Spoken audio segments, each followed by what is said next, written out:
Hello everyone, welcome back to another video. Today I'm going to be doing a forecast for a potential upcoming tropical system in the Atlantic. It's going to be this one in the main development region here. I have to show my whole screen and for this screen record my whole screen for this video instead of just a tab because I have to change browsers in it, or I have to leave the browser in a bit. So sorry if it looks a bit wonky. Sorry for not posting in a while. Like I said, I was supposed to be posting a lot more often, but obviously there was no tropical activity, so I made my last hurricane season forecast, my final hurricane season forecast, and for Alberto, I was just never really confident enough.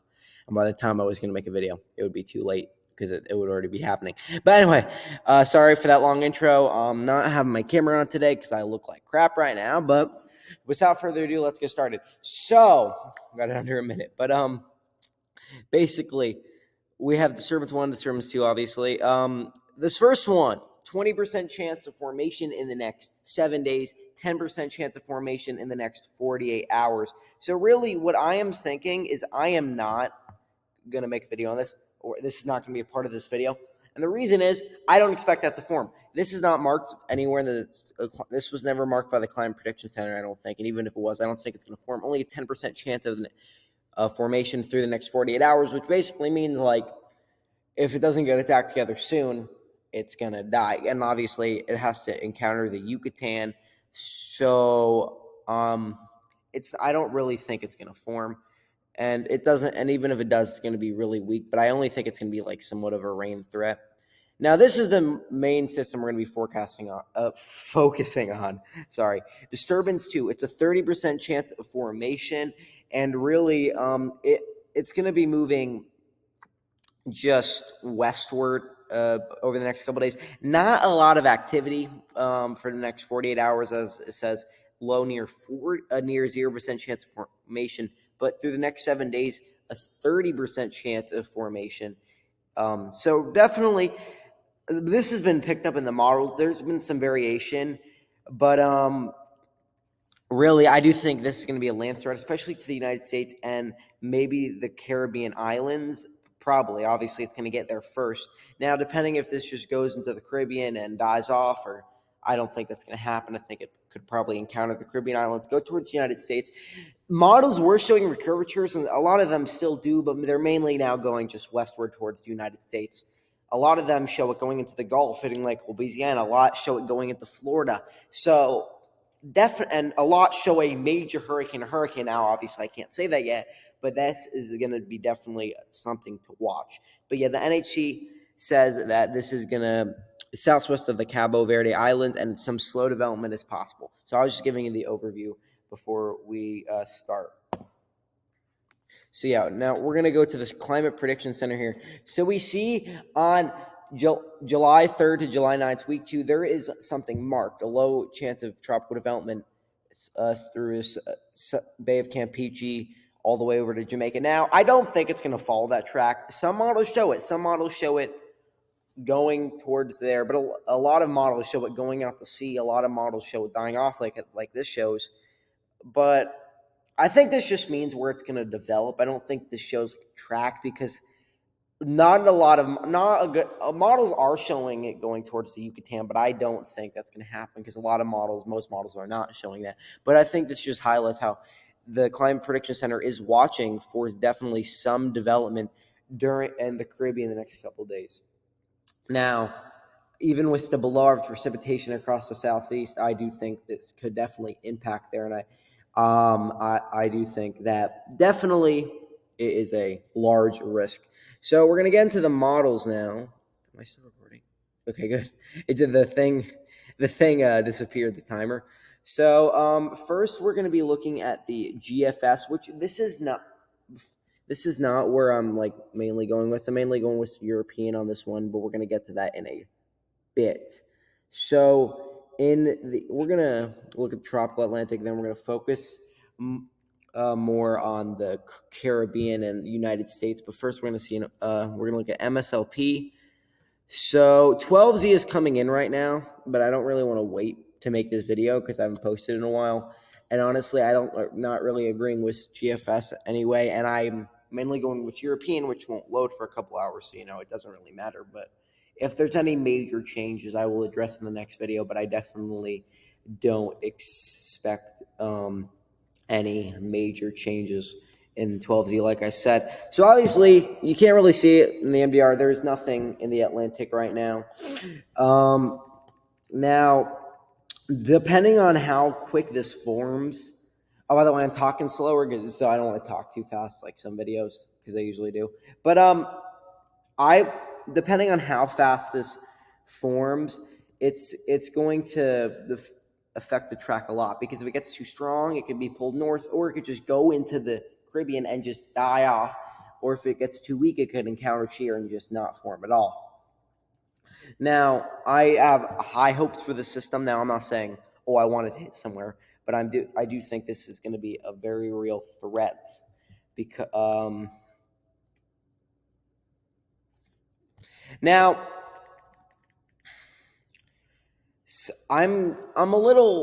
I was a little hesitant on making this video due to the model spread, but now with all this new model trend, I do think this is a very good threat to land. I do think people need to start watching this. Also, sorry, I hesitated there for a moment. Someone texted me and I had to answer it. So now we're gonna go ahead into the model run. Sorry, I haven't posted in a while, so I'm a little iffy. So obviously, it's taken me a while to get to this video, but we see the system forming around 72 hours. We see a core, the center, really starting to get its act together in the MDR. And really, what this is going to mean is two things. Either it can go out to sea, or it can go into the Caribbean and die, or it can, what I think it's going to do, here, let me get the pen out now. I'm going to be more energetic now, because I feel like I'm talking too slow. 37 minutes, we're just getting to the models. So I'm sorry about that, but I just want you guys to really understand this. Anyway, so really, it's going to either, it could go into the Caribbean and just die, or it could go a little more north and die around Jamaica. It would still affect this part of the Caribbean. Or what it could do is, we're going to trash that, it could go more north and go through the Caribbean and kind of hit Florida, that area. Maybe it could kind of go into the Gulf, but I'm thinking more of this Florida track. Now, it could go into the Gulf if, what a lot of models show is this more northern track, it goes in between Jamaica and Cuba and then goes into the Gulf as a pretty strong system, same as Florida. Now, and really, for it to hit land and not die, it can't go too south, but also a lot of models show it going much more north and recurving. What it needs to go is either go in between Jamaica and Cuba, and then it will hit the Gulf, or what a lot of models show, and it could hit somewhere along the Gulf, or what a lot of models show is it brushes the Leeward Islands, maybe hits Puerto Rico, goes towards Bahamas and towards Florida. Whether it recurves here or not, I don't know, but I don't think it's going to recurve. I think it's just going to kind of go into Florida. That's what a lot of models have been showing. Now, that's just what I was thinking. So the GFS shows a more southern track, getting down to 976 millibars, then weakening due to shear and dying off. Now, I don't think that's going to happen. I think it's very much more southern consensus. And the GFS is not following its ensembles at all. I'll show you the GFS ensembles in a second. They're not following at all. The EPS, which is the European ensembles and the European model, have been tracking this for a lot longer. And so I'm mainly going with European. They definitely seem the most accurate. So that's definitely by far 90% of my forecast. Now, Canadian model is tracking this too. We'll get to it. But I don't really think the Canadian model is doing too good on this. They're not very good in tropical cyclones,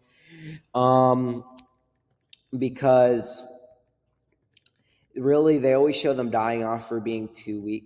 So I'm not going to go too much. I'll still show it to you guys. But yeah. Anyway, so a lot of talking. So sorry.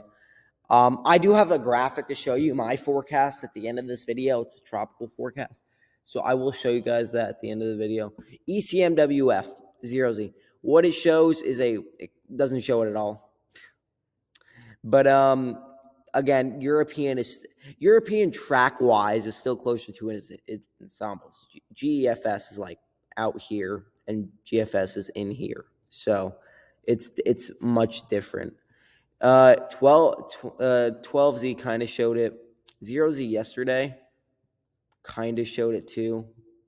But really, the main European model hasn't really been on this, but it's been showing a similar track. GFS has been showing this, but it hasn't been following its ensembles. Because, like I said, the ensembles are out to sea. GFS is like into the Southern Caribbean.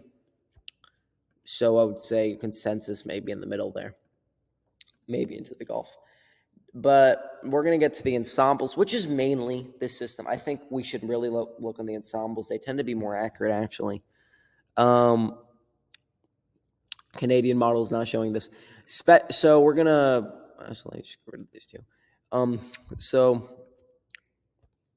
ECMWF not really showing anything. GFS showing a strong system to the Southern Caribbean. KMA, this is what a more fusible track. I mean, KMA is showing it weaker, but I do think it could go into the Northern Caribbean and then into the Southern Gulf. Now, I do think it's showing it a little too weak, but the general track seems reasonable. Now we're going to go to the ensembles, which we're going to go to EPS cyclones. EPS members only shows the United States, so while we could look at every single ensemble by itself, I think that's going to take way too long. Now, we'll get to the 60 in a second. For tropical depression probabilities, we can only look at the 0 and 12Z. But as we can see, EPS has done a big southern trend. Big. It was, if we compare it to 12Z, look at this difference. It went out to sea. It went way out to sea. Now it's in the middle, but it's showing higher probabilities for like Florida here. Now it does show going into the Yucatan, but the ensembles don't really show that, so I don't get why it's showing that. Now, in terms of SpaghettiOs, which is what it's called, we have all this. They're going more north. If we compare this to 0Z, they're a little more south, and they never really pick up. They're kind of just going more south into the Yucatan, so I can kind of see actually now. But while there is a lot going more south, they're a little more north, as you can see, and a little stronger. So what I'm thinking could happen there is this more northern one, they could kind of go out to sea. But these more southern ones, the middle ones, I think they're going to, what the hell was that? Kind of go towards Florida. That was a horrible arrow. Or maybe go towards the Gulf. And then you have some more southern ones, which are going towards the Yucatan. But again, it has moved more north. So I think right now the bullseye could be systems either going through the Caribbean into the Gulf or towards Florida is what I'm really thinking right now. Now, what the overall with the EPS shows, it does show a consensus of it going to the Southern Gulf of Mexico. Now, but if we compare that to 0Z, it just didn't show it at all. But it kind of did, but it was way more south. So really, what I'm thinking is we're gonna see a land threat no matter what. I don't really think we're gonna see a recurvature. Now, the chance of it being an American threat, it's uncertain, but definitely a threat to one of these islands right here. Maybe the Yucatan, but I don't think it's even going to make it there if it goes too fast. So now we're going to look at the GEFS ensembles. Caribbean. We're going to look at the cyclone locations. Again, recurvatures. So this is kind of what the ECMWF showed. It kind of like hitting right here and then going towards the United States. Or again, if it goes out to sea, it could affect the Caribbean islands. So really, we have GEFS going out to sea, ECMWF going more southern. So the Caribbean islands are at a large threat here, and the United States. I'm mainly looking at Florida and maybe Louisiana if it goes into the Gulf. Again, this is kind of far out, but definitely a large, potentially dangerous threat. As we can see, some models are showing 960 to 979 millibar systems. So some are definitely showing a major hurricane. Now, does it mean it will be one? No, not at all. It doesn't mean that at all. It could be, but obviously it is a little too far out to go with exact strengths. But definitely what the track is showing, what I am concerned about is definitely the land threat to the Caribbean or the Gulf, the Caribbean, the Gulf, the United States. We're gonna compare this to 18th, by the way. Yesterday, it was way more south. Like, look at this. There is definitely a northern trend, and that's good for the system in terms of United States. Because you see, look, this is kind of where we're at now, where a lot of them are around here, and that ends up hitting the United States. So definitely an increasing land threat. So the GFS is kind of trending north now. It was really south at first, but also it recurved at one point. And the European was recurving, but then it went really south, and now it's like in the middle. And I think that's where we're going to have the middle, and it's going to affect the United States and the Caribbean. So definitely a big land threat because it could be a very strong system, like definitely a very worrying risk. And actually, I'm going to go back to the GFS for a second. I want to show you something, you guys something. Southwest Atlantic. So really, you can see the system right there on 60. If we compare it to 0Z, it's a similar track, but it kind of dies towards Jamaica due to shear, I think, is what it's big on shear right now. And 12Z is refusing to load, so that kind of sucks. So, and then I have one more thing to show you. I have to show you guys my forecast.